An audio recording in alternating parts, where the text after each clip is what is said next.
welcome very much to the second OECD webinar on bridging innovation and safety. Today, before we start, I just want to go through a little bit of logistical information. You will see that you will have a couple of buttons at the lower part of your Zoom setting. You should have a Q&A function and you should have a chat function. We will appreciate if the chat is only used if you have any technical problem or you need some assistance. And if you have any question during the presentation at any time, please just upload your question in the Q&A button down there. Okay, the webinar is going to be recorded. The webinar is going to be made publicly available afterwards. The fact that you have registered, that will immediately and automatically send you an email to let you know when this is available. Okay. So today I will be gratefully accompanied by several speakers. So myself, I'm Mar Gonzalez. I'm responsible for the program on the safety of nanomaterials and advanced materials at the OECD. And I will be, the speakers that will be helping us today is first Leah Suterman Hernandez, who's an expert on safe and sustainable innovation approach, the SIA. She's from the National Institute for Public Health and the Environment. And Leah is also a co-chair of the steering group on the safer and sustainable innovation approach here at the OECD Working Party on Manufactured Nanomaterials. And she is also a participant, a lead expert in several European projects related to the SSbD. We have also two colleagues from the EU, from the Joint Research Center. So we have Hubert Rauschner, who is a team leader for advanced materials governance, and he leads the project on advanced materials for safe and sustainable innovation. And he's also provides science-based support to the EC policies on chemicals, including obviously the safety of nano and advanced materials. Hubert has been a key player for the WPN for several decades now. And sorry for timing you, Hubert, but he has been a quite strong contributor also on these SIA projects that we will be presenting to you today. We also have Iran Sugarmenia, who's a project officer. She's leading actually the safe and sustainable by design activities in the advanced materials governance team of the Unit Technology for Health European Commission Joint Research Center together with Hubert. And she's also an advisor to multiple European funded projects that are addressing SSbD topics. We will have also Blanca Suarez Merino. Blanca is the Director of Regulatory Affairs at the Nanotechnology Industry Association, as well as being a co-founder of Tema Solutions, which is a consultancy company based in Zurich.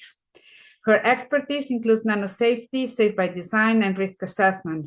And she has been for also several years a key expert, bridging SMEs' need with the needs with regulators and having this linkage and the communication between regulators, policymakers, and the needs from industry.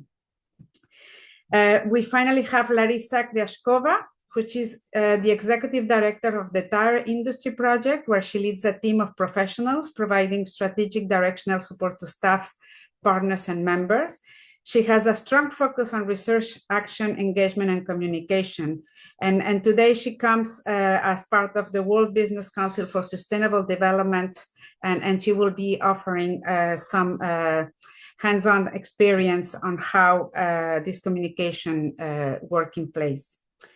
There is one person that is not on the slide, but I do feel that I need to mention, which is Dr. Araceli Sanchez Jimenez, who's currently a research project management at the European Agency for Safety and Health at Work, EU OSHA. Araceli has been the main author in the document that we're going to be presenting today, and I just want to praise her contributions.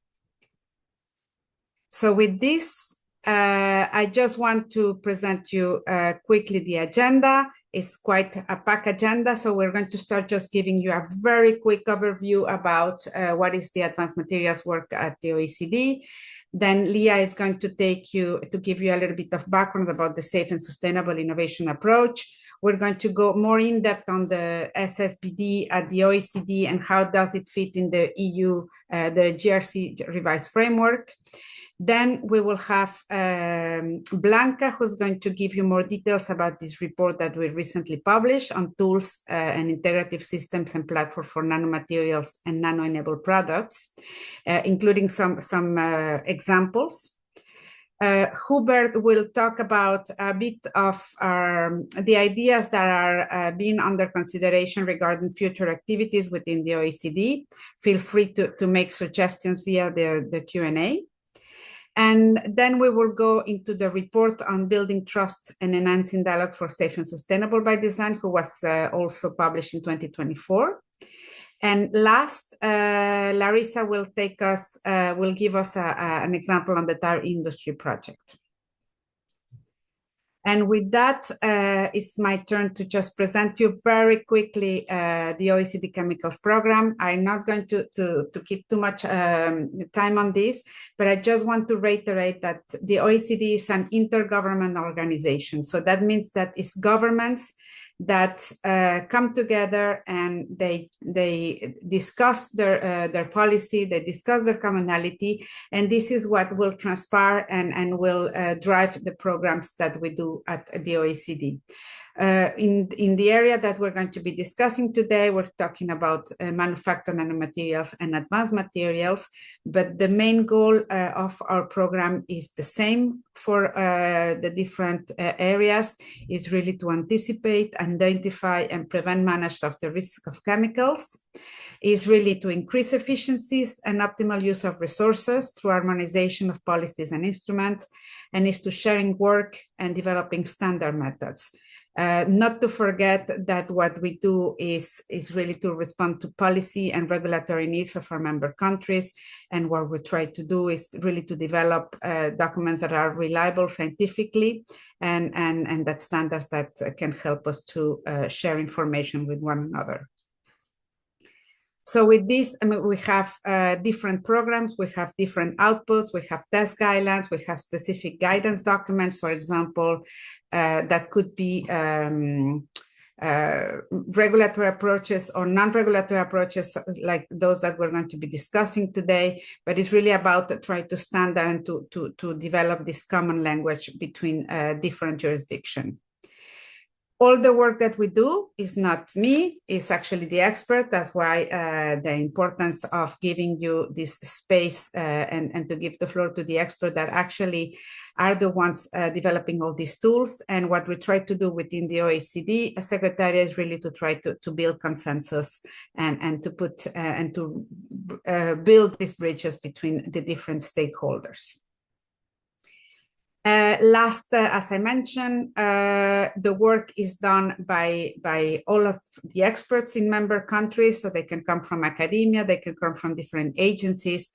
And the work that we're going to be presenting today, it's really the product of the Safe and Sustainable Innovation Approach Steering Group, which currently is formed by 25 delegations. So we have different countries. We have the European Union, we have participants from industry, from environmental NGOs, and also from ISO TC 229 on nanotechnologies. So this is a little bit to give you a little bit of context or from where we're coming. And with that, and before just to give the floor, just to remind you that please use the Q&A button if you want to make comments or ask questions. And the chat, please leave it for technical requests, or we're going to be sharing with you some links so you can go directly and find the documents that are going to be presented. And with that, Leah, perhaps I just close my camera and leave the floor to you. Thank you so much, Mar, for that first introduction. So the goal of my presentation, good afternoon, everybody. So the goal of my presentation really is to give you a helicopter view, just in case you are not familiar with safe and sustainable innovation approach. So that is my goal. And then we can really introduce and go more in depth in the work that we've done in the OECD CS steering group with regards to SSbD, the safe and sustainable by design, but also the tools and the trusted environment, which really are the focus of today. So I think everything we've done in the CS steering group is really based in this one slide. So I really want to walk you through it very slowly. So in the OECD CS, we don't talk just about safe and sustainable by design, as we are very often in the discussion. We talk about the sort of the system approach, which is the safe and sustainable innovation approach. So this really is an approach that has three pillars. So the first pillar is SSbD, which really is really made a focus for innovators. And the idea here is that you want to integrate safety and sustainability within the innovation process with functionality as early as possible in the innovation process and throughout the entire life cycle. But it also has this other pillar that is aimed at regulators. And this concept really is to improve the anticipation of regulators to facilitate the development of adaptable safety and now sustainability regulation so that we can keep pace with the knowledge generation with regards to the innovation of nanomaterials, nano-enabled products, and advanced materials. So you have these really two pillars. And in the middle, you really have sort of this accelerator that is this trusted environment, which facilitates this place for dialogue. You can have different forms. So you can have an innovator dialogue, which is what Larissa will present in our last presentation. But you can have an innovator regulator dialogue or just a trusted environment between different universities or different academia. And the idea here really is to share knowledge and to have information, to protect confidentiality, to have a place, particularly when you're looking at innovations, if we're focusing on this sort of innovator regulator dialogue, that you have a place where innovators can actually get some insights of any possible safety or sustainability concerns, and regulators actually can see what's happening in innovation to ask the question, are there any gaps in regulation? Are there any gaps in test methods? Or do we foresee already new or emerging risks? So really, this is in a nutshell what SIA is about. It's the system approach that we build this ecosystem for both innovators and regulators. And the work that we do today is really, it's going to be focused on the pillar of SSbD, the safe and sustainable by design, but also in the trusted environment.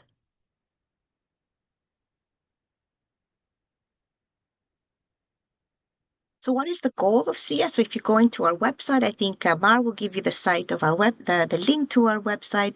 You would see that really is to support innovation and to ensure that nanomaterials and advanced materials are developed in a safe and sustainable way and supported by a circular economy. But it's also to support this dynamic process for identifying and prioritizing the elements to be considered for safety and sustainability. And this because we want to do this in a timely manner. So for industry, you want to fail early, fail cheap, right? You don't want to invest in an innovation that may have risks. It has to be in this dialogue and collaboration between regulators and innovators in this or other relevant stakeholders. So this is sort of the concept behind the work that we do. What are the benefits? I think if you look into our website, you see that we've made this beautiful brochure and we really highlight what are the benefits of SIA. Why would you do this? So I think from an industrial perspective, you can think of things like if you do things more effectively, you can possibly reduce the time to market. It can be cost effective because you focus on innovations that actually don't have any red flags. You prepare for future regulatory challenges. Obviously, you have safer products and more sustainable products. Possibly leading to better consumer acceptance and better and more sustainable products. that went a bit too fast, sorry. And from a regulatory perspective, it's really this anticipatory that we react in a timely manner. That you have sustainable products, but this anticipatory, that really is the key, and timely action. I think those are the two main benefits from a regulatory perspective, that we're not always late in the reaction, that we actually do things in a timely manner. And I think we see this system as transforming industry towards SSbD materials, processes, and products, really to enhance innovation. So we really don't want to hinder, but really accelerate and enhance innovation in this process. So this is sort of in a nutshell what the CS steering group is. And what we're doing, and what the concepts behind it. And today we're really excited because we have declassified two reports that have been a tremendous journey for all our steering group, which is a very active one. I think Mar mentioned Araceli Sanchez, that was leading this project, and Blanca and the commission, but all and also all the projects, the EU projects that you will see in Blanca's presentation. That is really has been this huge joint effort that we're really proud of. So this webinar is going to be split in two sections. So the first part, this will be an introduction of SSbD and all the work we've done in the OECD in terms of the working description, and how that has led to how the tools analysis was done. And then we also have Iran giving us a little bit more of also how the link with the commission, and how this is what are the updates with the revised JRC SSbD framework. This report it's really has an overview of tools, integrated systems, and platforms from Nanomaterials and nano-enabled products, including the relevance to SMEs, because Blanca, because of her role in BIAC, will give us her reflection on how this relates to SMEs. So it's a really nice way of translating our work into something more practical.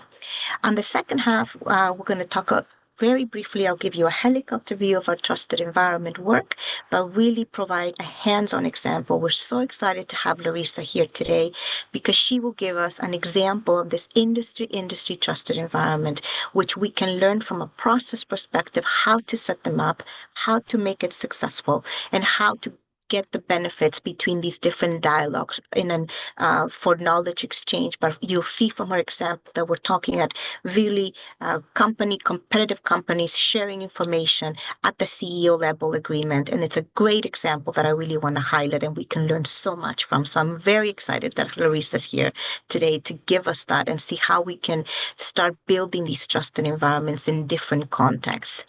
So I think that for me, I think that's my last slide. I think this is not, sorry. I think I went too fast.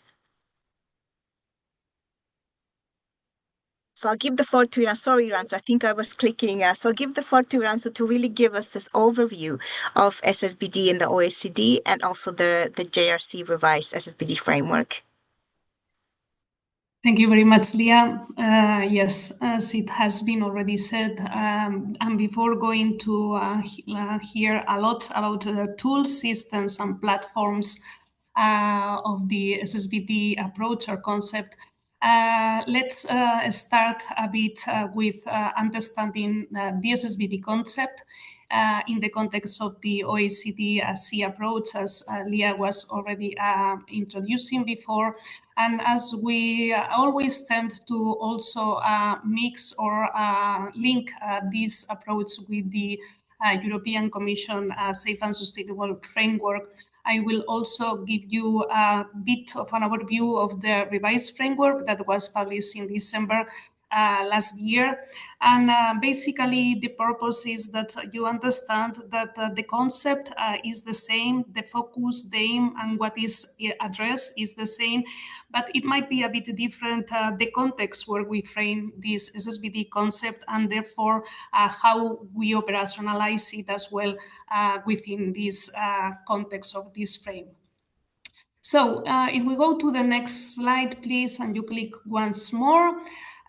So why are we talking about the SSbD in the context of the C approach? It started with the Safe by Design approach that then was extended with the sustainability dimension.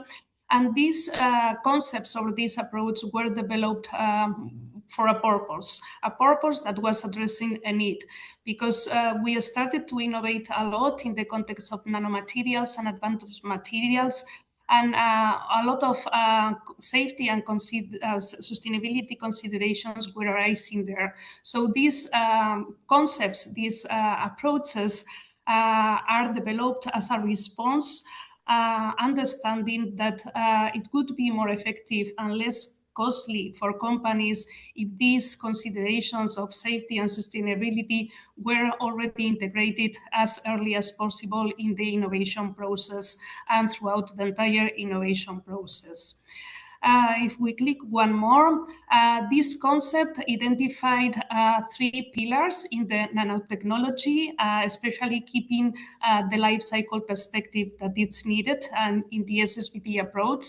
And these 3 pillars are identified as safe and sustainable materials and products, safe and sustainable production, and safe and sustainable use and end of life. If we go to the next slide and we deepen a bit on these concepts already mentioned, the SSbD concept, it recommends innovators to integrate safety and sustainability considerations as early as possible in the innovation process. Innovations that are focused on providing a function or a service while avoiding onerous environmental footprint and chemical properties that may be harmful for the human health and environment, and aims at identifying and minimizing as early as possible in the innovation process the impacts concerning safety and sustainability.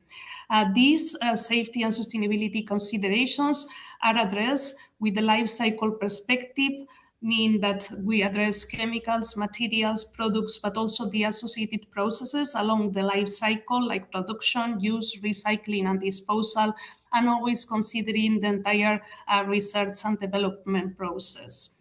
A bit more in detail what it means when we talk about the 3 pillars, when we addressing materials, chemicals, and products. Here we focus and we attempt to minimize in the research and development possible hazardous properties and sustainability issues related with the intrinsic properties of the chemicals, materials, and products, while always, of course, maintaining the functionality. The process or the production as a pillar focus on ensuring industrial safety during the production of these chemicals, materials, and products, and focusing specifically on occupational safety, environmental safety, and process safety aspects.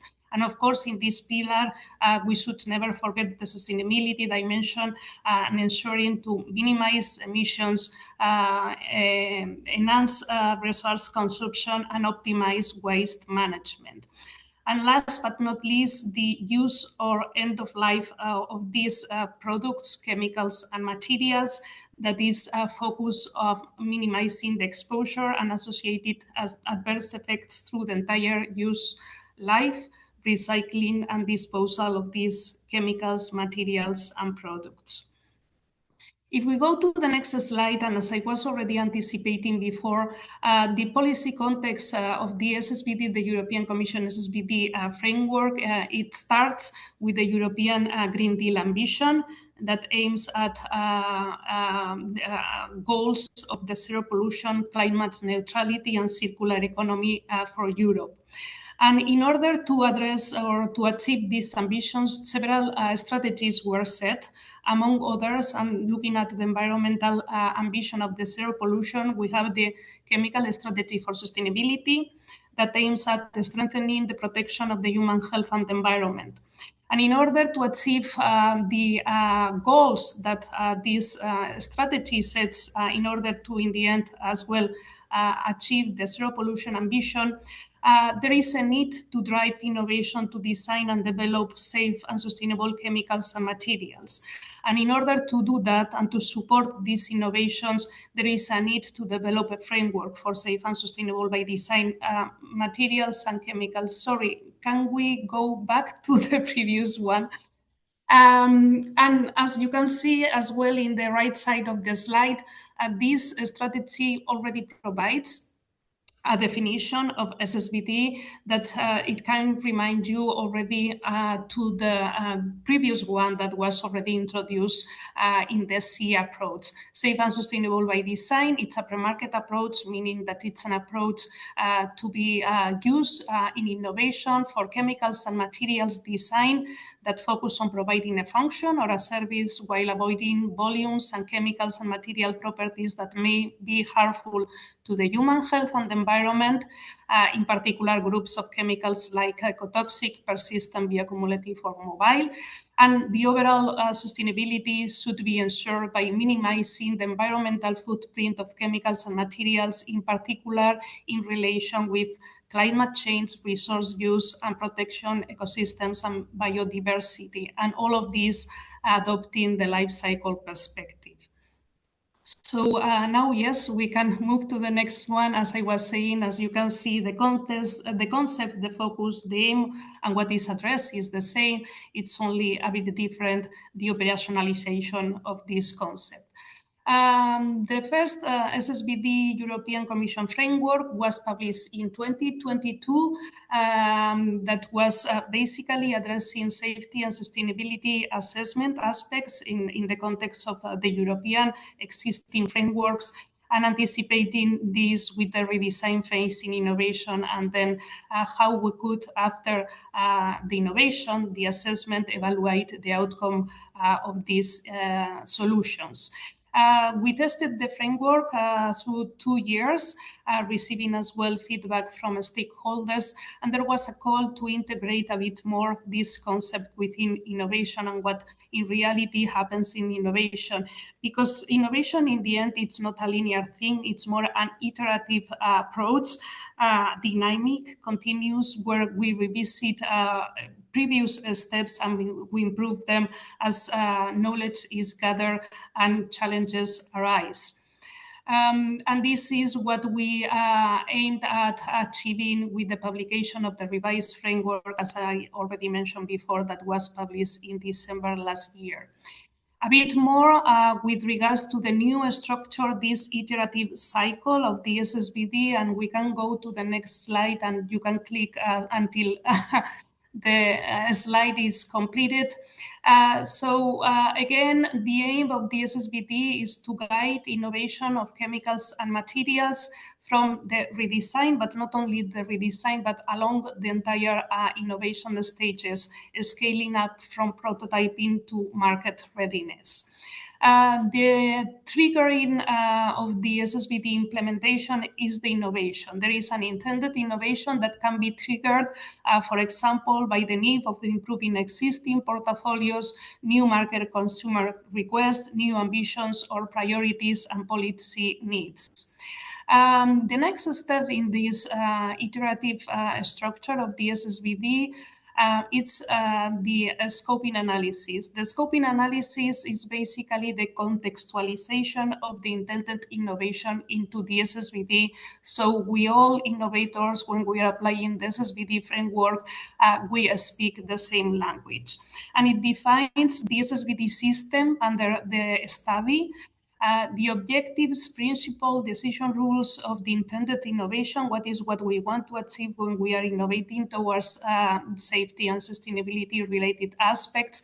And in order to do that as well, important is to engage with actors in the life cycle. So it also addressed this mapping of the actors in the life cycle and the responsibilities with regards to the innovation and the safety, sustainability, and functionality performance. We have then the section of the SSbD scenarios, that these scenarios basically represent the outcome from the scoping analysis and identify the entry point of the innovation when we first, in the first iteration, we apply it, or the different iterations entry as well as the innovation progresses. And it also allows to tailor and to focus the safety and sustainability assessments where are needed depending on the innovation stage and the safety and sustainability aspects that we need to be focused on as well related to the different life cycle stages. Then, of course, we have the safety and sustainability assessment, includes these assessments to be considered with the holistic perspective, taking into consideration, again, the entire life cycle. And then this cycle cannot be end without having an evaluation step that presents the outcome of the safety and sustainability assessments and compares the results in an iterative manner with the objectives, principles, and decision rules defined in the scoping analysis. As I said already before, this is an iterative process. We learn as we do, and new challenges, new informations arise that can as well reiterate the process and expand, for instance, the scope of the assessment, enlarge the ambition of the innovation, etc., etc. And last but not least is the documentation of the SSbD implementation. This basically records what we have done in the innovation and the different iteration in a transparent manner, outlining the actions and objectives for the subsequent iterations and ensuring traceability on the tiered safety and sustainability assessment. If we move to the next one, this structure of the SSbD,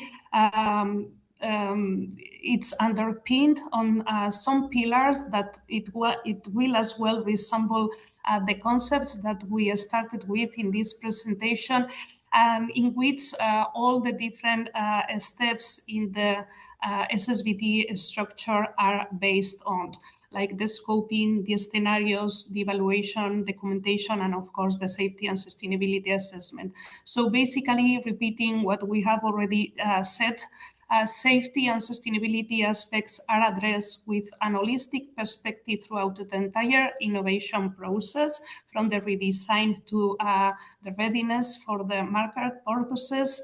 The SSbD, it's not a static approach, but an iterative approach, and there is a tiered approach that implies the gradual reduction of uncertainties in each iteration. The assessment considers the entire SSbD system, so not only the chemicals and materials, but also the processes in which they are involved and the products that they are part of. Ensures that both safety and sustainability are considered in the entire life cycle by fostering collaboration to deliver the highest impact on the innovation. Multidisciplinarity and engagement with the value chain actors is paramount. And in order to allow transparency with regards to the way that the SSbD has been implemented towards its completeness, and to ensure traceability of the tiered safety and sustainability assessment, we need to document it. My last slide is to talk about the benefits of all these, of the concept and all the different pillars that sustain this concept. So being an holistic approach provides a broader view on safety and sustainability aspects, because supports the identification of gaps, needs, areas for improvements, and potential trade-offs. Being a last cycle approach encourages value chain engagement that can support early identification of important aspects on safety and sustainability along the entire life cycle value chain. Being a pre-market research and innovation approach provides safe space for a trusted environment and facilitates the dialogue and exchange. And all this, of course, supports informed decision-making, value chain uptake, and regulatory readiness. But in addition to that as well, the benefits are that it provides room for continuous improvement, strengthens value chain collaboration, and as well to be prepared to tackle future needs. And once again, as I have already said several times, this cannot be done without a transparent and trustable approach that is the basis of the documentation that as well can serve as an instrument for communication to stakeholders. And with that was my last slide. So happy to answer any question. I don't see any questions in the chat that I can see. So I want to give the floor now to the reason we're here today is to talk about the report that we just published on tools. So Blanca, please tell us all about all the work and give us an overview of the tools, but also your insights on how this is relevant for SMEs. Thank you very much, Leah. So I'm going to now introduce the report, which was recently published on the tools, integrative systems and platforms for nanomaterials and nano-enabled products. And we will have a look as well at the relevance for industry and small, medium enterprises. I will also like to acknowledge Araceli Sanchez Jimenez from the Spanish delegation, who for her for being a driving force during the years, which allow us to put together this report. So I think I can move them myself. So basically, just to say that for all this safe and sustainable innovation to happen, to be realized, we need some tools. And this was the purpose of this report, to see how we can make this, turn this into a reality. So just to get back to what, sorry, too fast. What Leah has been talking about, we are now here introducing the safe and sustainable innovation approach, which has three elements: safe and sustainable by design on the left, regulatory preparedness to the right, and then the trusted environments that you can see at the bottom. So the tools that we have been looking at are those to address SSbD, that is to help companies to implement this concept. So this is what we are going to focus about in this report. Also, it was already mentioned, we do have a working description at the OECD for safe and sustainable by design. As you can see here on the left of the slide, because we need some kind of agreement among all of us. We are going to embark on this work. So we can see SSbD, which can be described as an approach that focusing on providing a function while avoiding onerous environmental footprints and chemical properties that may be harmful to human health or the environment. And the idea that was also mentioned by Leah and Iranchu is to identify those issues as early as possible during the innovation development, so they can be addressed in a timely manner. It was already mentioned by Iranchu that regarding nanomaterials and nano-enabled products, we have three pillars: the safe and sustainable materials, chemicals, and products. And here we try to design out any properties which may be hazardous. And in the particular case of nanomaterials, we know that the physicochemical characterization is sometimes driven, drives sometimes toxicity. For example, we have the issue of fibrillar materials, charged materials, etc. The second pillar was on safe and sustainable production, again trying to develop processes which are safe to the worker and also the environment, looking into potential emissions and the production of waste. And the third pillar was on safe and sustainable use and end of life, again trying to minimize exposure to consumers and the environment of hazardous materials. And you can see here on the to the right of the slide the wheel, which contains the different dimensions of the SSbD. This wheel is color-coded, where we have safety in blue, sustainability green, social in red, and economic in orange. So these were the different dimensions and the criteria behind this dimension that were looked into when we were screening all the available tools, which were able to address SSbD. Sorry. So here we have the different criteria that we took into account, again color-coded, so you can remember it. We have the ability of those tools to address and design, also the ability to address risk assessment, sustainability indicators, economic indicators, and social indicators. So these were the criteria that we had in mind to try to identify the relevant tools for the SSbD. So the idea, as I said, was to collect all the tools available which could help industry implement SSbD. So we have produced this inventory in the report that has been shared by Mar. And we look into the applicability domain of each tool, so we can see where they fit regarding the innovation process and the different SSbD dimensions. And this allowed us to compare different tools by looking at the applicability domain, as well as to identify the strengths and weaknesses, so we can see which tool works best by which case.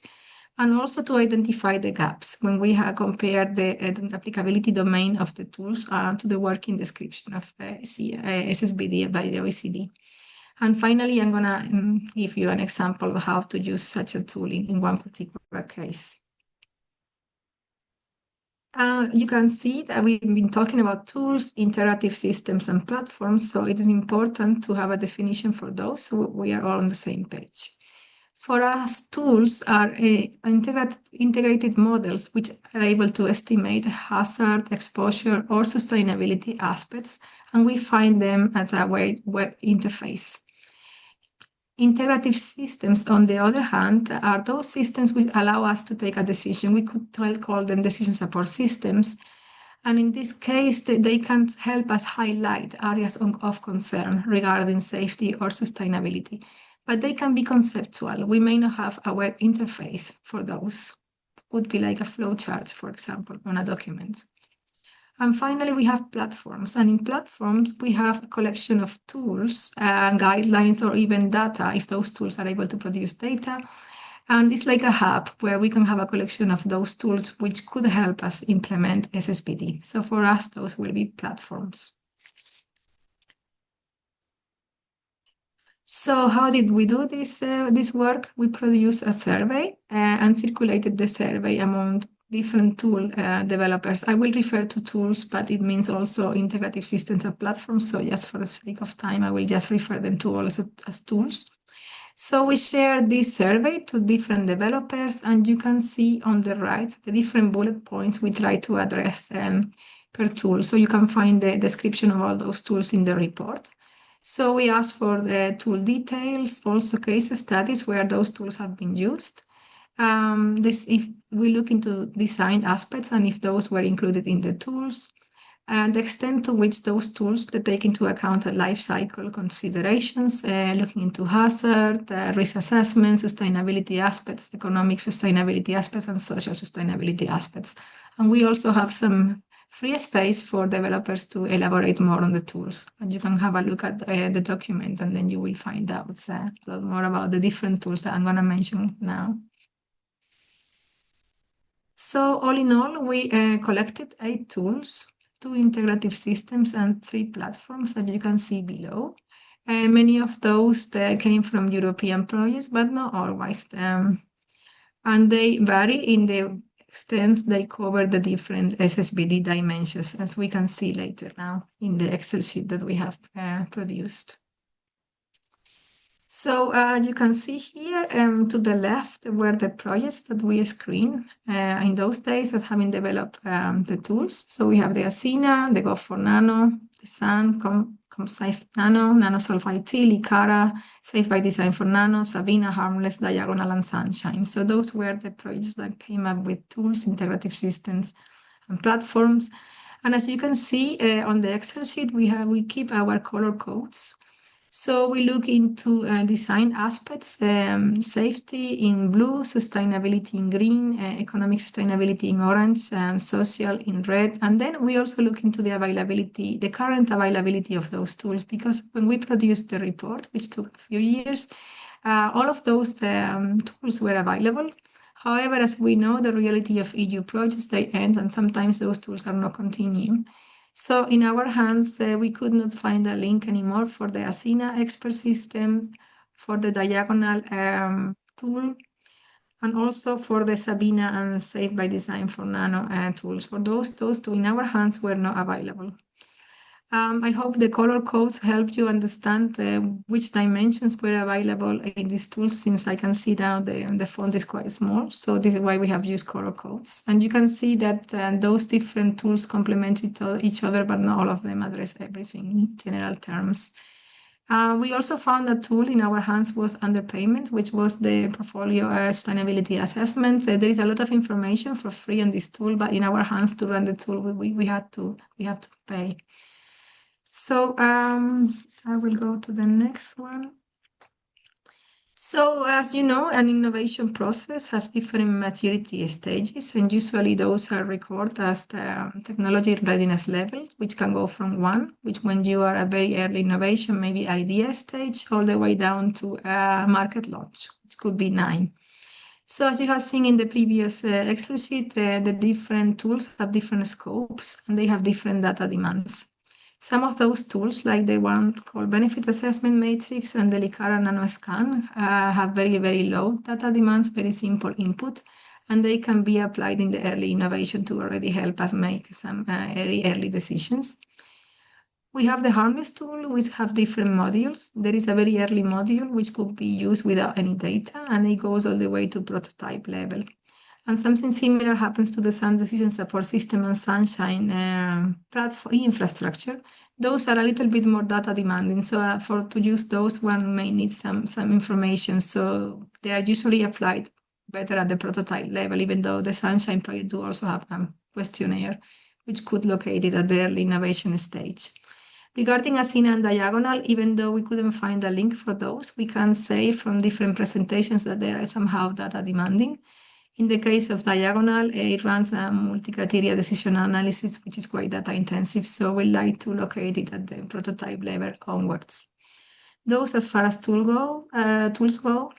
Regarding integrative systems, we found early for ATMA, this is more like a regulatory system, which help regulators identify early issues in early development phases. So it's an anticipatory tool, it's what we call a foresight tool. To anticipate issues, so regulations could be adapted as needed if we find some new breakthrough innovations coming up. Whereas the portfolio sustainability assessment in our hands, it should be applied later, is more of a corporate tool to allow companies to identify different products based on sustainability assessment and organize their own product portfolio. Finally, we do have platforms. The Nanosolve platform is a hub of many different modeling tools which could help innovators design out any particular physicochemical characteristics which may drive toxicity in their innovation. So it could be run early in innovation, is mainly based on modeling and in silico tools. Whereas the ComSafe Nano can be used later on in the innovation because it's a compendium of risk assessment tools. So one needs quite a bit of information to run those tools, and it's more risk assessment focused. And finally, as I said before, the Sabina Safe by Design for Nano, these were not available in our hands, so they are not accessible. So we cannot comment on those at the moment. But the main idea was to explain that different tools have different data demands and they can be used in different innovation phases. However, as we have been saying again and again, we should keep the life cycle perspective, and end of life should be already present in the early innovation. We need to have all these issues already early on, so we can design for circularity as well. So we cannot wait until later on, and the earlier we apply SSbD in an innovation, the better it will be and the more successful.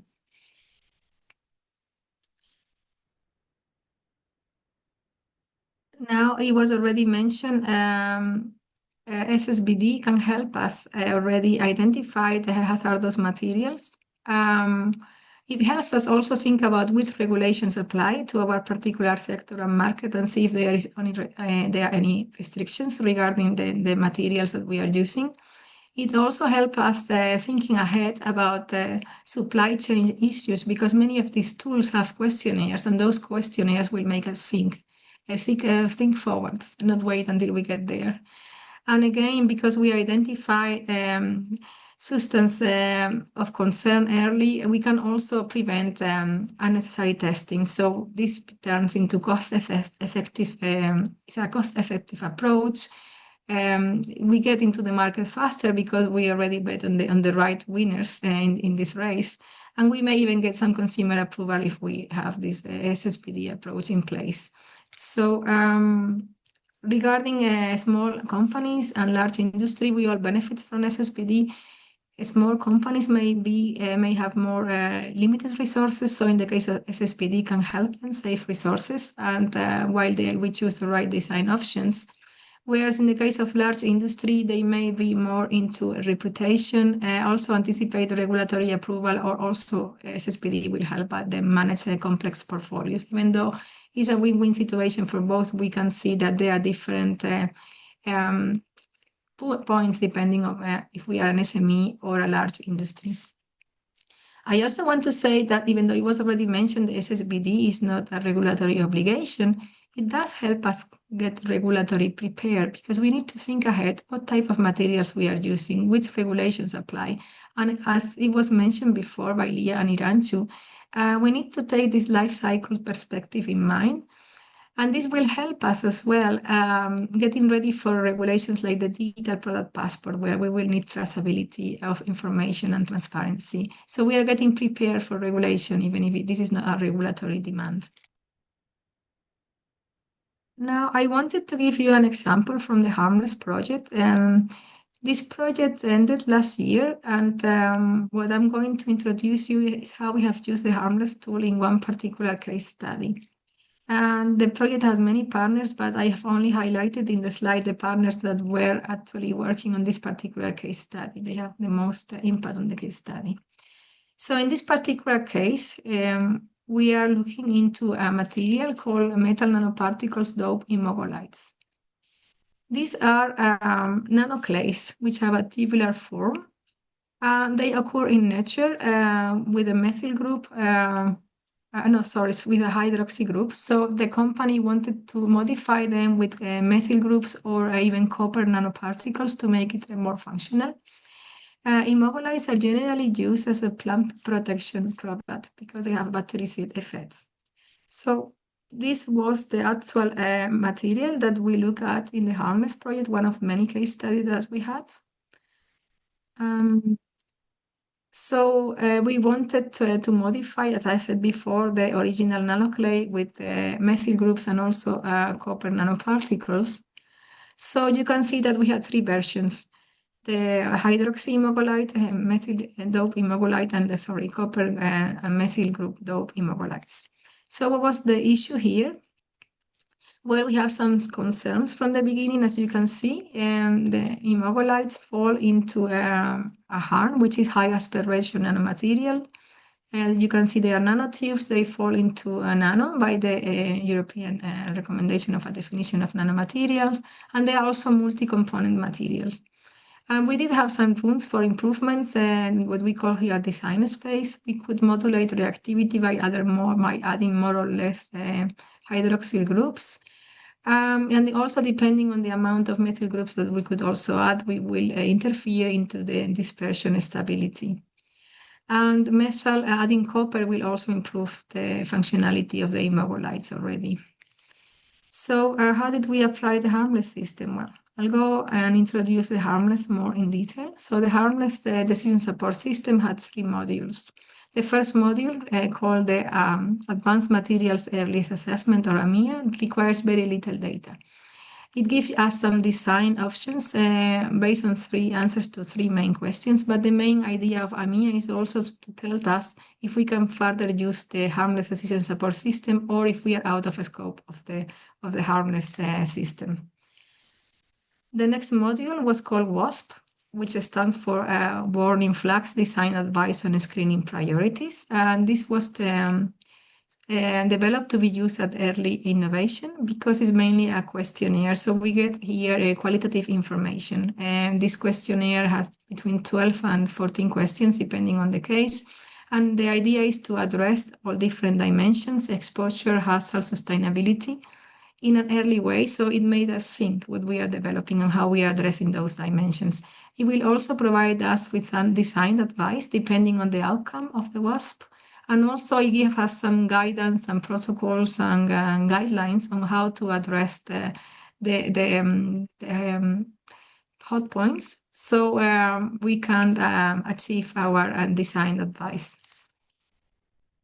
And the next module is to be implemented at prototype level, and here we call it the Alternative SSbD Inspector, or ASDI. And here we do need to introduce in a matrix real data from in chemical or in vitro experiments, and the outcome is a color-coded matrix, like you can see here, to help us understand what solution works better.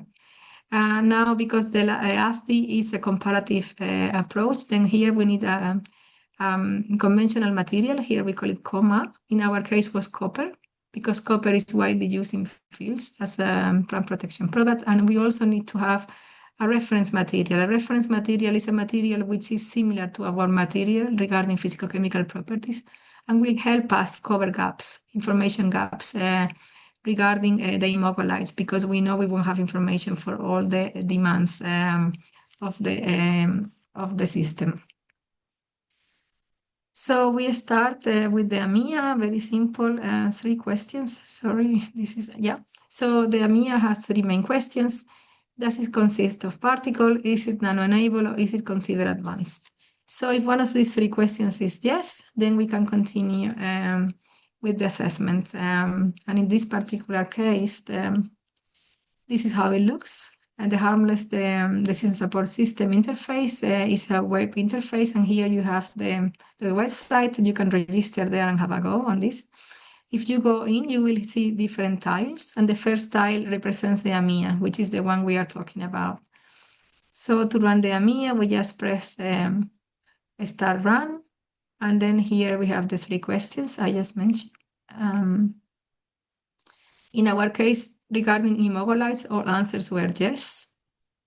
So we can say that we can continue with the assessment. This helps us to classify our material as a multi-component nanomaterial. So we know where we are. And this is important because depending on which part of the world we are, we have different definitions for nanomaterial.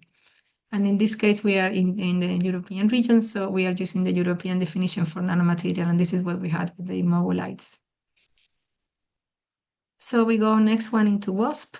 And WASP will, as I said before, there are different questions from 12 to 14. I think in this particular case, we had to answer 13 questions.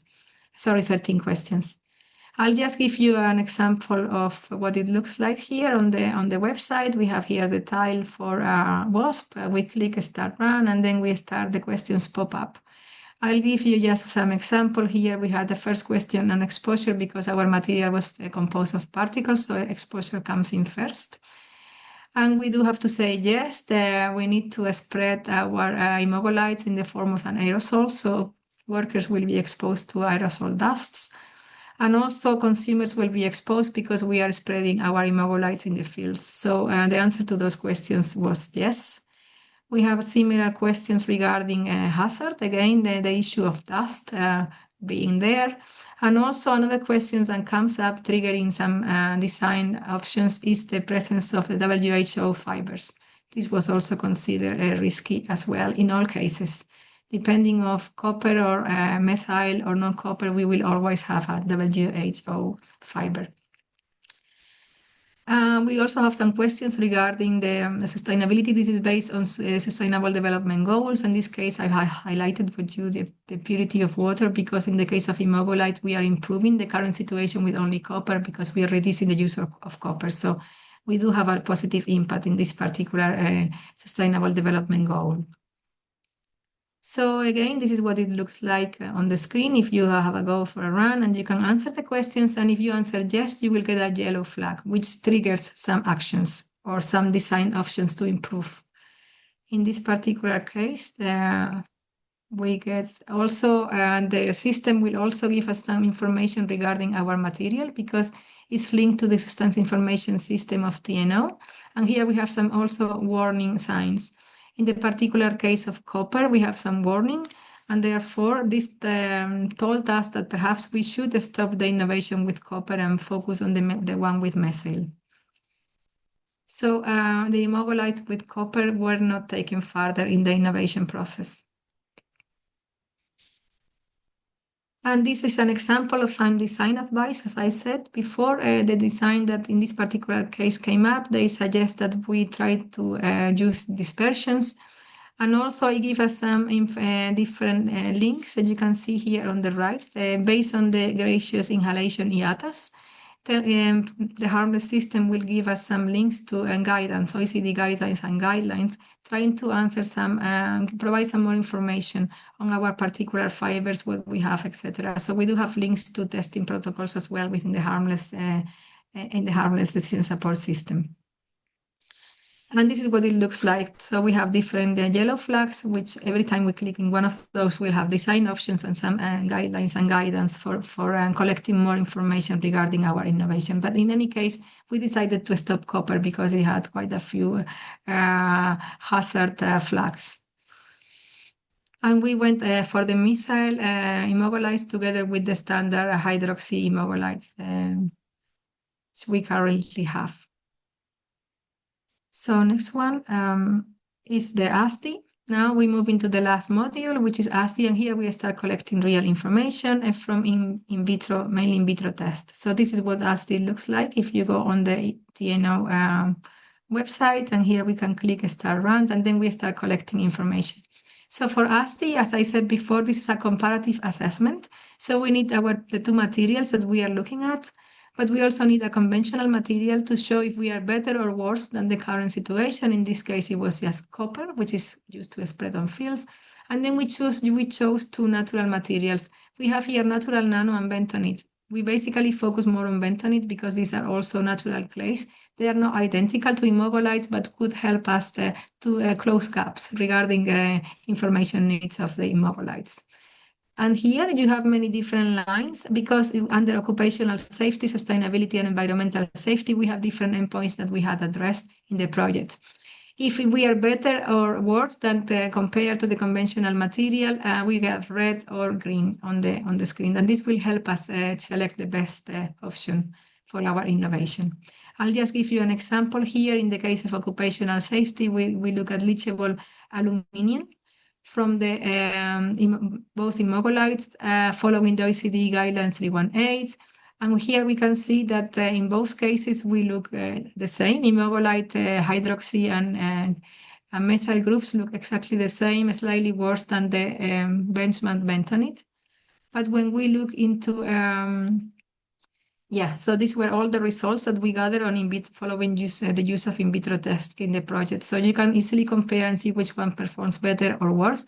Overall, both immobilites perform in a similar way. So what made us select our choice was looking into the actual ecotoxicity assessment. In ecotoxicity, we look into fish cell lines, Daphnia, etc. And in all cases, the methyl immobilites perform a lot better than the current hydroxyl immobilites. So this was the one we finally chose. So it's just to show you how the harmless outcome looks like. So it's a color-coded matrix, and it helps you choose. You don't see any results for copper because copper was highly toxic to the environment. So it's all blank. So basically, I wanted to show you how we have used the harness system and an early innovation to try to select one of the three solutions based on available data, but also data from similar materials to cover data gaps.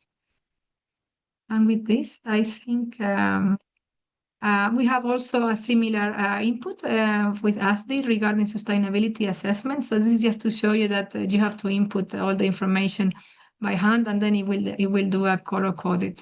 So the conclusions for the particular harmless approach, it doesn't tell you which one is the solution you should go for. You have to decide, but because we have this color-coded matrix, it makes our life a lot easier.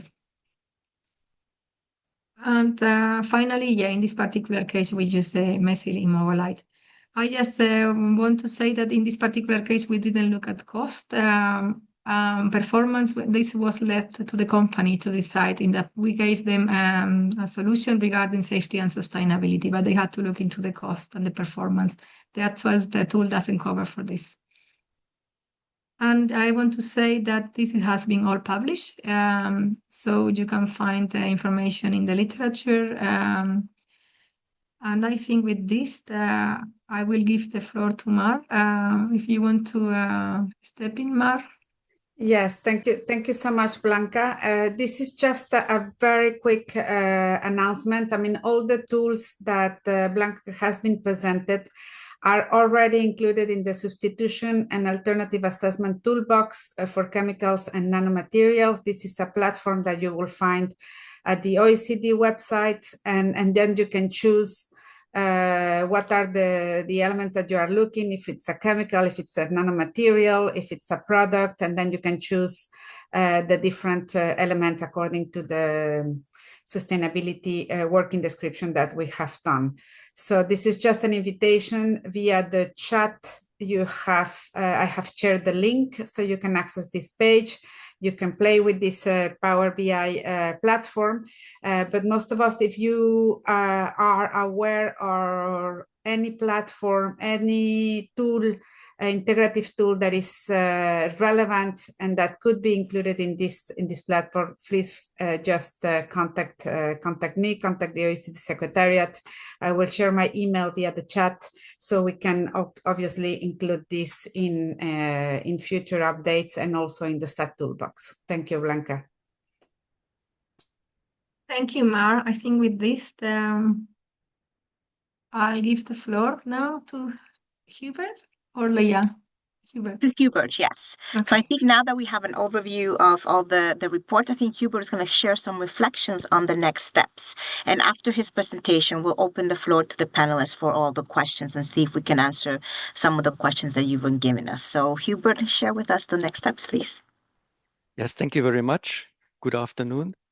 So now we heard a lot about the tools that are included in that report on safe and sustainable by design tools, integrative systems and platforms.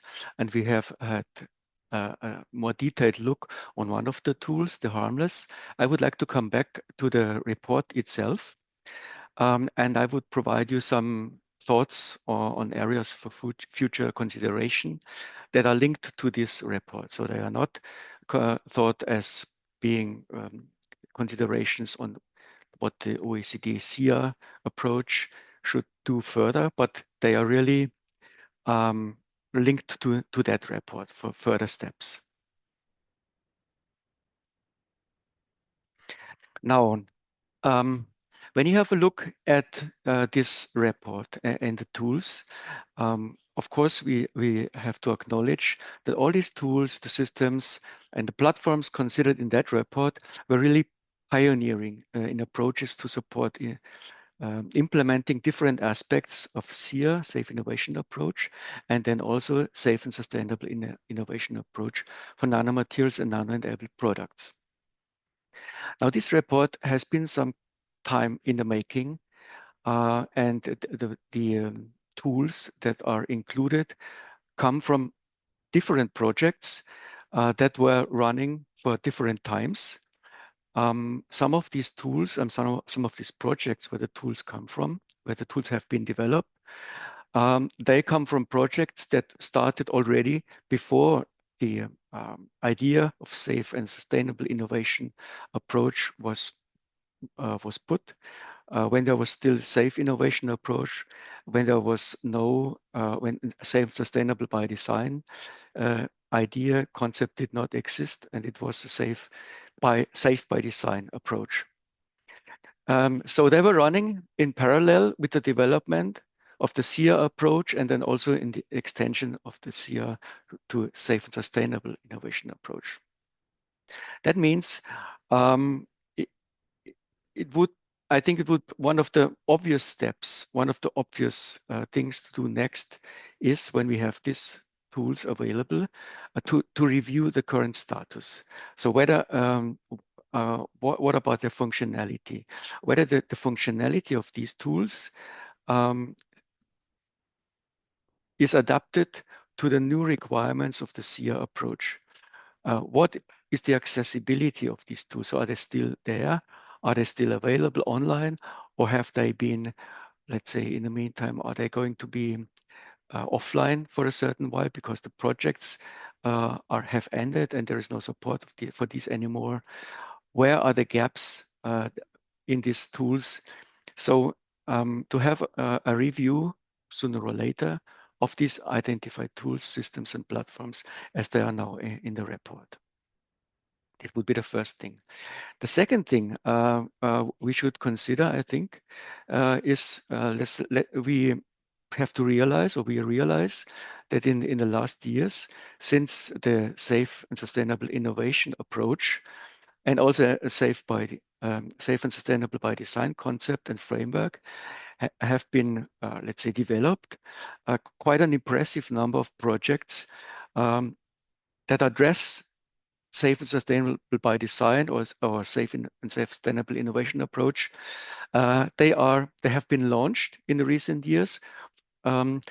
But all these projects, of course, with different angles, with a different focus.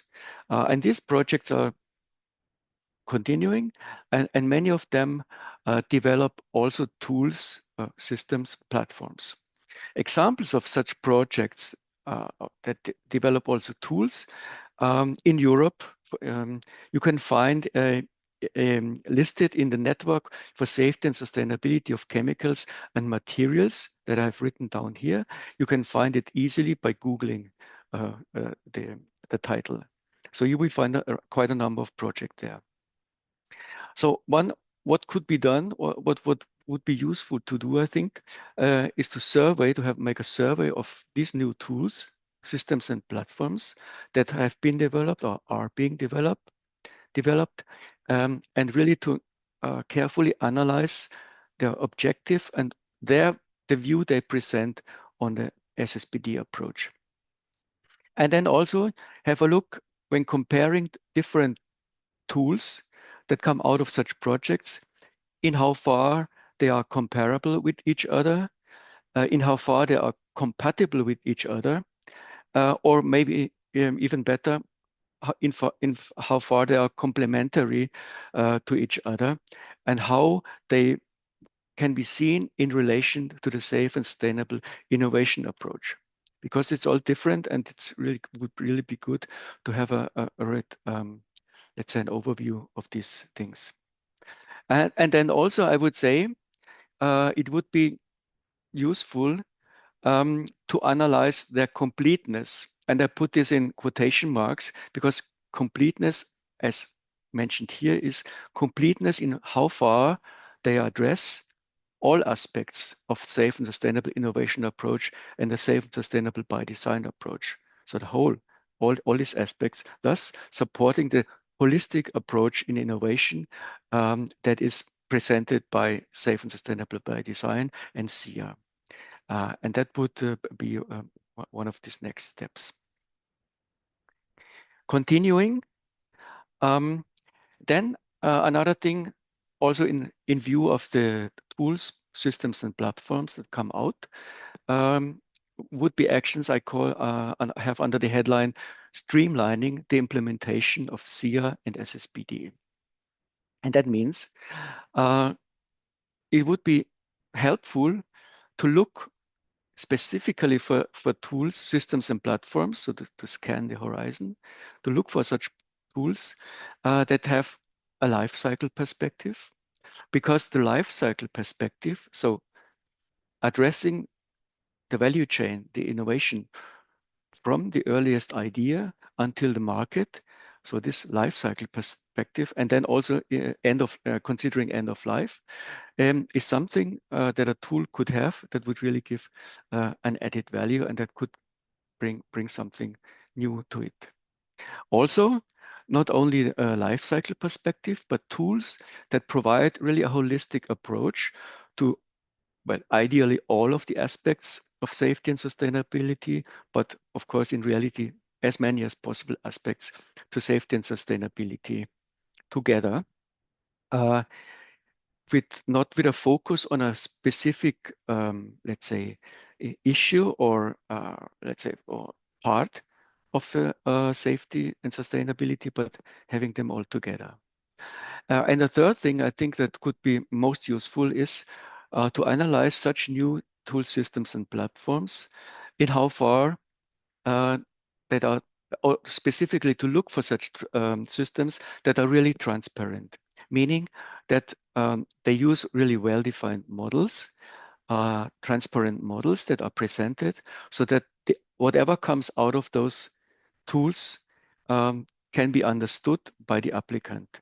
That would be, of course, most helpful to judge the validity of such tools, systems, and platforms.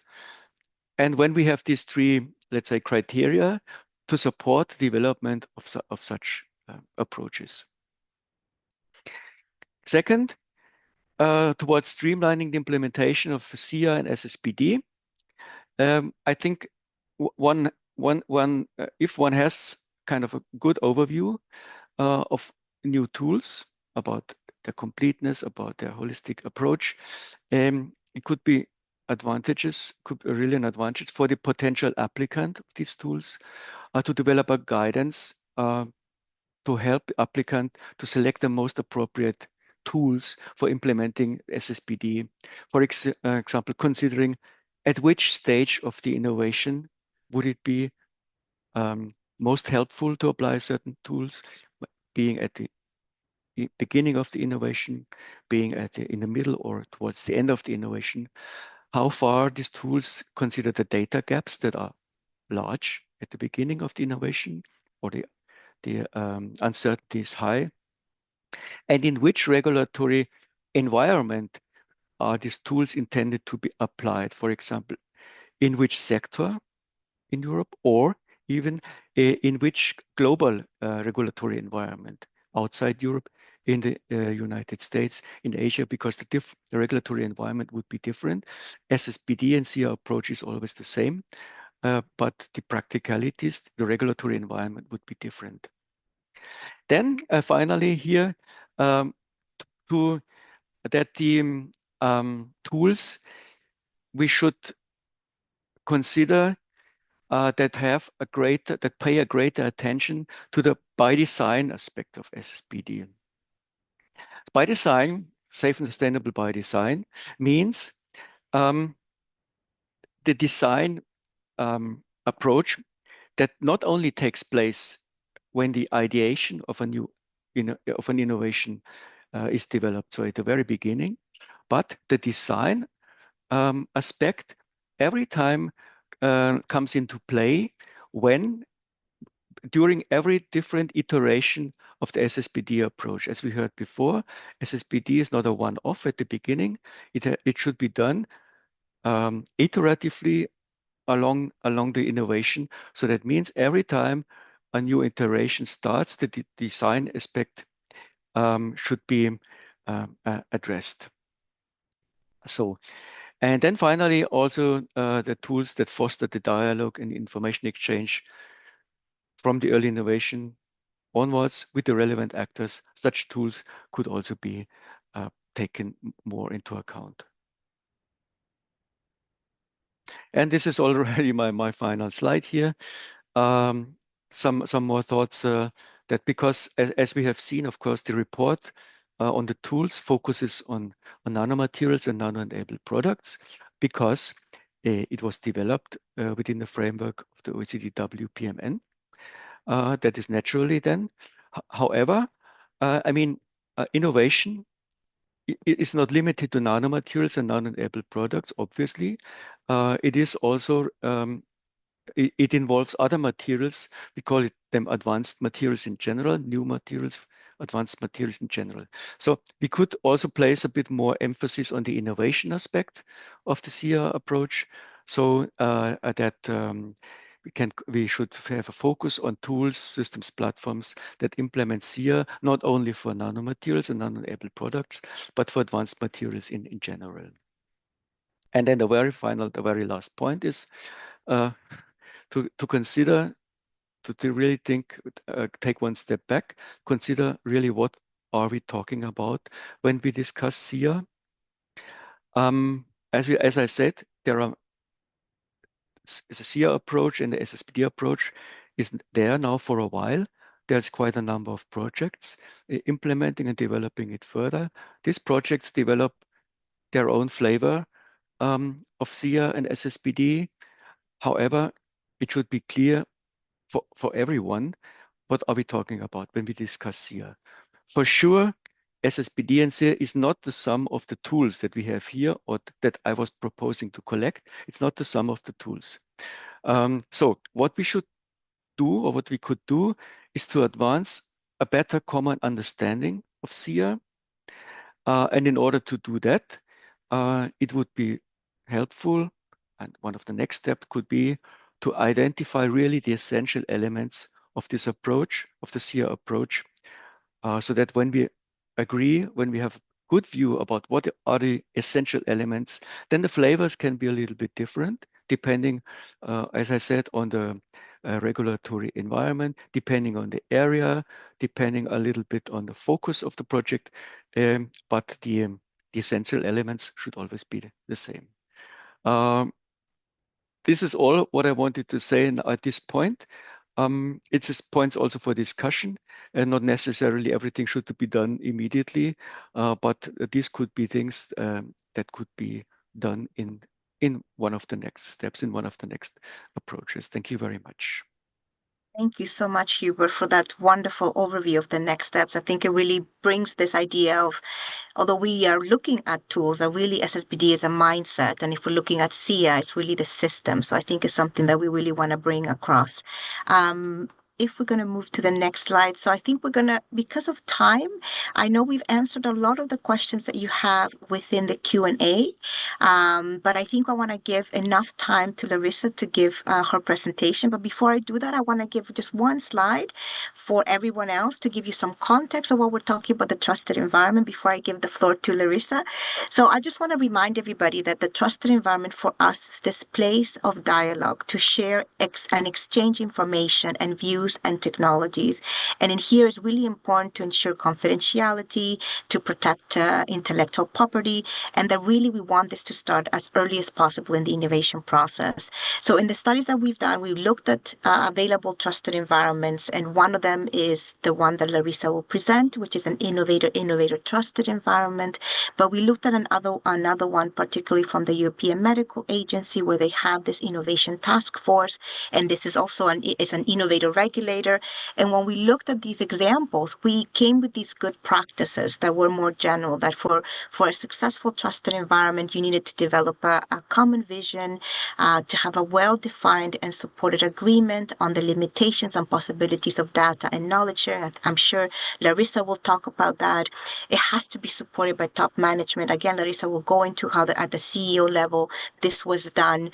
Have this independent governance. That's, again, this is so key of all the talk that Larissa will give, and this engagement in a multidisciplinary manner. So these are sort of these key elements of a successful trusted environment. So it gives you some context, but I'll give now the floor to Larissa to tell us all about the tip and how it came across to development, how long it's been, because I think it's been 10, 15 years. It's a long trusted environment, but I'll be looking forward. Larissa, please walk us through the tip, the journey, and how this relates to making these successful trusted environments. Thanks so much, Lee, and thanks to the team. I'm so honored to be part of this webinar. So Larissa Krichkova here, the Executive Director of the Thai Industry Project. We are hosted by the World Business Council for Sustainable Development. And actually, the project has been running for 20 years. So in 2025, we celebrated 20 years of this project. And it is centered around the tire life cycle. And the two key pillars of the life cycle assessment that we are targeting in this project is the use phase and the end of life tire. Yeah, so the use phase and the end of life tire at the moment. We are early stages tackling traceability and transparency opportunities for the industry, upstream and downstream. The production phase is very competitive. It's not part of the project.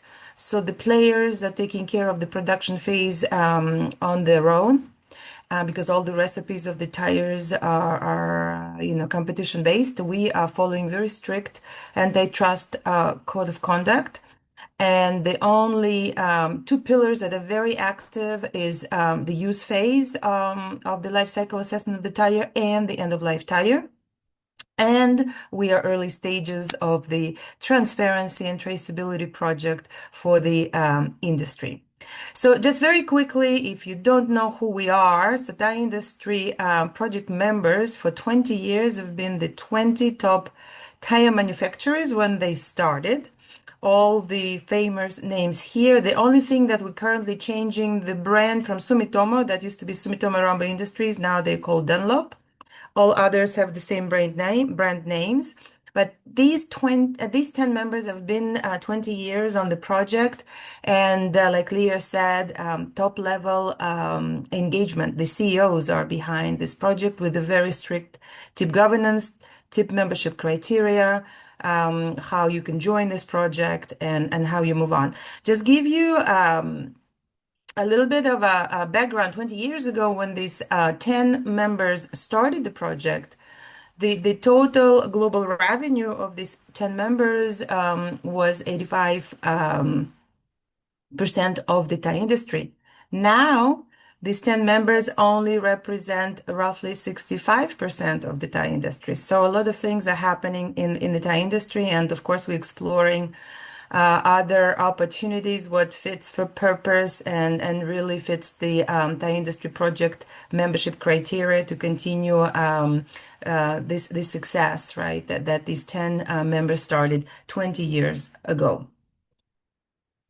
So TIP's mission: anticipate, understand, and address global environmental, social, and governance issues relevant to the Thai industry and its value chain.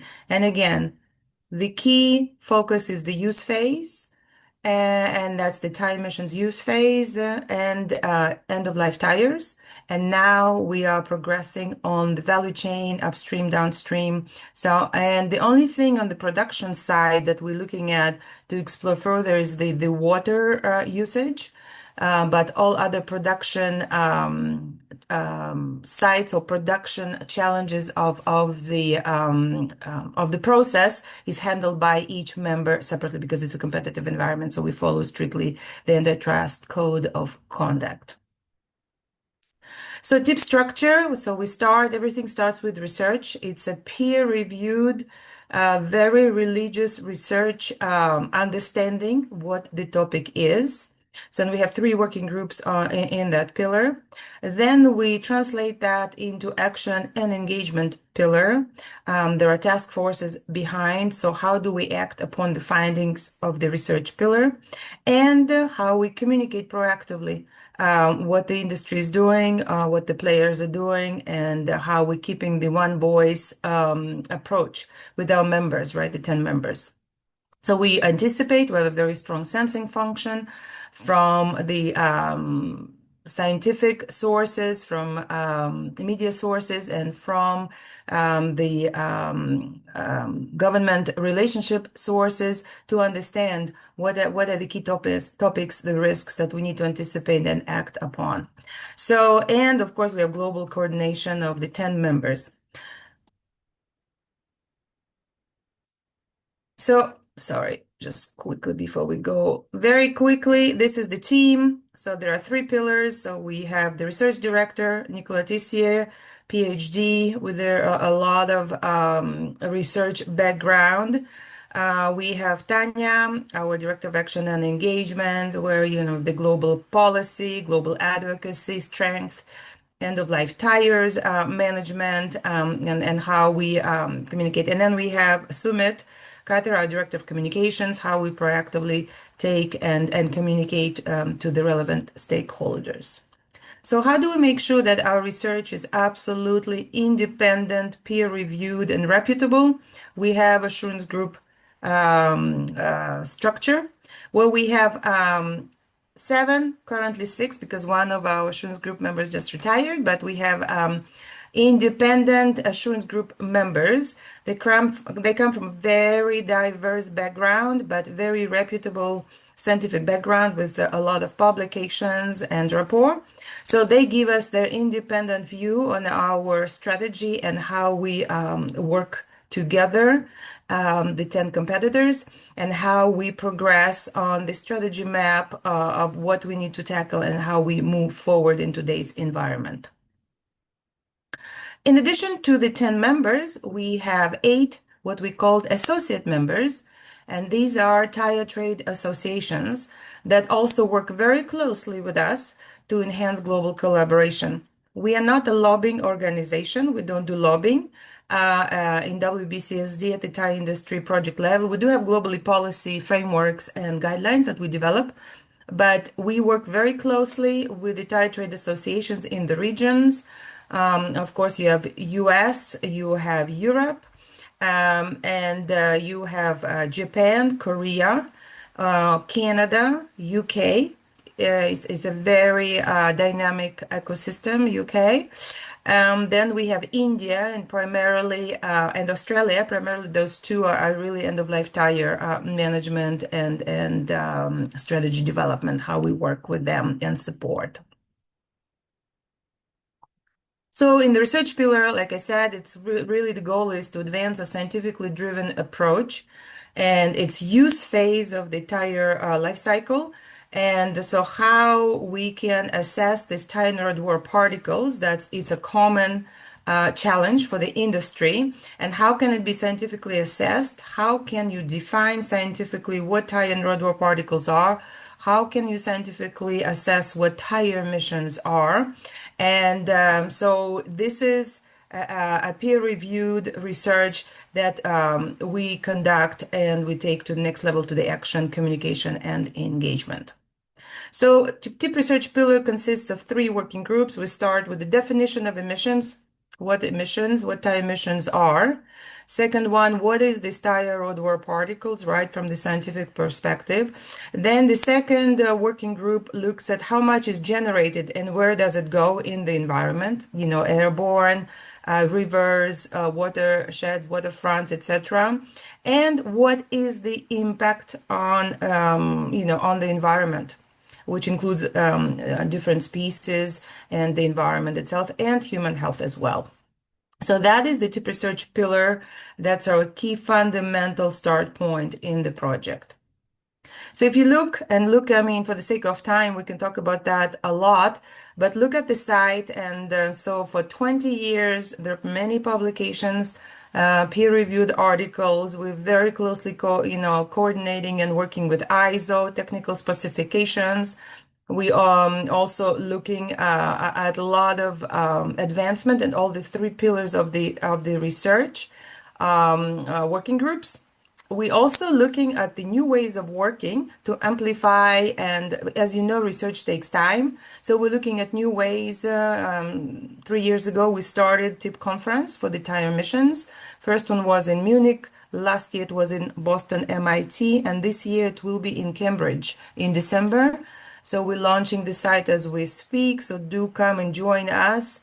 So that's our third TIP conference on the tire emissions and how we progress and mitigate the findings that we find. Also, we started open call for projects. So we go into the void and open the topic and collect a lot of proposals. So the first one was on field sampling and mitigation of TRWP. That took place last year. This year it's on ecotox and impacts. And so we are, gearing towards launching an OCP campaign every year to amplify and to really speed up on the findings and mitigation solutions of the tire industry. So take a look at that. It's all on our website, all these publications and the links. So a couple of examples of success stories Leah asked me to highlight. Like I said, end-of-life tires. It's really transforming challenging to a circular economy. So it is a big topic for us and a success story. So we published, and it's a huge step for the industry. In July 2025, we published definitions for renewable material and recycled material. So it should help ensure consistent, credible and transparent tracking of circularity, allowing even faster progress towards tire sustainability. So we speak consistent language, we speak consistent definitions. So by adopting these consistent definitions, future policy decisions, stakeholders can also better align with broader industry and policy expectations. We link to our affiliate members and across other members on the project. So also it's enabling us standardized metrics for circularity and compliance with major regulatory frameworks. And also it's giving us transparency and trust with stakeholders, including consumers, regulators, and investors. So take a look, it's on our site. It was published in July, and a huge milestone for the members of this project.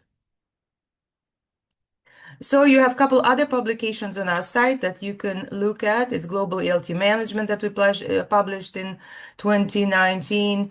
ELT Management Toolkit 2021, and Perspectives on ELT Management 2022. We are taking this topic to the next level in the cycle of our project. More to come on all these three topics, update on the data, update on the next initiatives, and how we move forward. So follow tip for valuable ELT tools and recycling resources, not only ELT, but you can find other things on our site. And go to our links. Keep an eye on our tip conference in Cambridge, UK in December. We'll be opening another OCP, Open Call for Project campaign. A lot going on in the space of the tire industry project. And again, Lear and the team, thank you so much for the opportunity to share very quickly the success story of the tire industry project. Thank you so much, Teresa. And also to see how, if CEOs come together in the space, how much science can be progress and if they do it together. And also that if you have these agreed ways of moving forward, bringing circularity forward, that is really important. So thank you so much, Larissa, for this. And I'm glad, I think that Marge shared all the links in the chat. So if you want to follow it, we are clearly following up all the work that you're doing. So it's great to have you here. So thank you so much for this great presentation. Thanks, Leah. Thank you. So I think, given that time, we would have loved to have a bit more questions, but I think it's better to just maybe wind it down. And at the end, maybe Marcy, if there's any room for any more questions. But I think it was a very ambitious agenda. That was the goal. We had to present two big reports and really have two big pillars of the SIA presented. But I really want to take the last 5 minutes of your time to really get some key messages and some idea of where we're going to go in the coming years. And the most important one, and I hope you realize, and I think in many of Hubert's reflection, was that SSbD is not just a ticking box, right? That really it's a mindset. It's a way of thinking, it's a way of working, that you want to incorporate safety and sustainability and integrate that into your design, integrate it into the innovation process. And what we realized is that, these tools must evolve to guide decisions before the data exists. And so it's not just validating once they're there, but just we need some of these predictive tools to help us navigate particularly new materials. So I think there's a need here for this. The other reflection is that we are looking at a holistic approach. We started first in just safe by design. So it was SIA with one S, so a safe innovation approach. And in the last couple of years, it's evolved to safe and sustainable innovation approach. And I think this really asks and demands quite a lot. I mean, safety in itself, if you're in nanotechnology, it's quite challenging to assess human and environmental safety. But if you look at sustainability, you look at environmental, social, and economic. So that complexity requires a set of tools that are very holistic and life cycle thinking, and to integrate these. And there is really need a dialogue to navigate trade-offs. We often see from the many projects and the case study, there's always the sort of trade-offs between functionality and maybe some sustainability aspects. So I think there's never been trade-offs for safety. I think that's very clear in most of the cases that we've looked at. But really have not only tools of multi-criteria decision analysis, but also this dialogue on how do we navigate the complexity and how do we do that? Oh, can you go back? Sorry, I'm still in the slide. Yeah. In the complexity, and it has to be cost effective. So I think from our experience, it's not just the tools, but it's the people and the expertise behind it that really drive. So I think this asks and demands that innovation be done in a much more multidisciplinary way to be able to navigate through all these trade-offs. Dealing with low data, as I mentioned this, like I said, we need tools that can actually meet the demand of by design and really shift this idea. We're so used to going into assessment. And we are moving with SSbD that by design means innovation. So it's not assessment, full assessment. It's accepting some uncertainty, but allowing the integration of some safety and some sustainability with the knowledge that we have. So there's really this dialogue on how do we deal with this low data. The importance of innovator-regulator dialogue. Today, Larissa mentioned an innovator-innovator dialogue and really how far the field can go in terms of safety and sustainability. But we really are exploring, and we see these avenues. If you're in Europe, we're moving into competitiveness, strategic autonomy, and that really asks for safe spaces, for trusted environments. Some, if you go at a higher level, regulatory sandboxes. So really having this innovator-regulator dialogue is becoming key if you want to move things faster and reduce uncertainty. So this is something that we're really working and paying attention here at the TIA. How do we bring this to practice? What do we need to get to the next step? The other observation that we have is that there's need for guidance. So I know from the Commission there's a methodological guidance that was published, but we're really looking also within our group to look at a really structural guidance. How do we do that? How do we navigate? In the last 5 years, we've done, a common understanding of what we mean by sustainability, by safe and sustainable by design, by trusted environment. But now we want to move towards, this overview of what are we talking about, this state of the art of tools, to shift it to guidance. And this is something that we really want to focus on. How do we start with the knowledge that we have now and not with all the challenges as uncertainties? What can we do now with these tools? So that is really on our next steps. And finally, keeping pace. One of the aspects that we didn't talk about really is, the starting point is this is an activity that we're going to do in an iterative way. So we've done this first, we did a little bit of an overview of tools in the first report. This is a second, but what we are hoping for is that in an iterative way, we will be constantly doing this assessment of state of the art of tools and data sets, and put everything in the SAT toolbox in the OECD so that it's accessible for everybody. And with this, I think I just want to have all the presenters please put their cameras on. Please, thank you. And if hopefully, I really want to thank each and everyone. As you can see, that it was a full-packed agenda, but that was the goal, to keep it short and concise. Please take a look at all our reports and follow us. Go into the SAT toolbox to see if this, this overview, play with these tools. We will have a follow-up workshop, a webinar that is going to be geared on for SMEs and really focus from a developer of the tools position. So keep us in the loop. I will keep you in the loop about that. And I just want to thank you for your time. And I think this video, Mar, if you want to maybe close, is going to be available. The recording, yes. Can you maybe close and give us the follow-up, because you know all the details? Of course, and thanks a million to all the speakers for their kindness, also for all the work that preceded this webinar, which is really to develop the tools. It has been several years now, almost 10 working on this, and also Larissa, almost 20 working on this, and it's nice to see that there are some point of commonalities and that we're reaching the same goals. Thank you so much for your participation. It was great audience and fantastic speakers. Thank you so much, and stay tuned for the next webinar.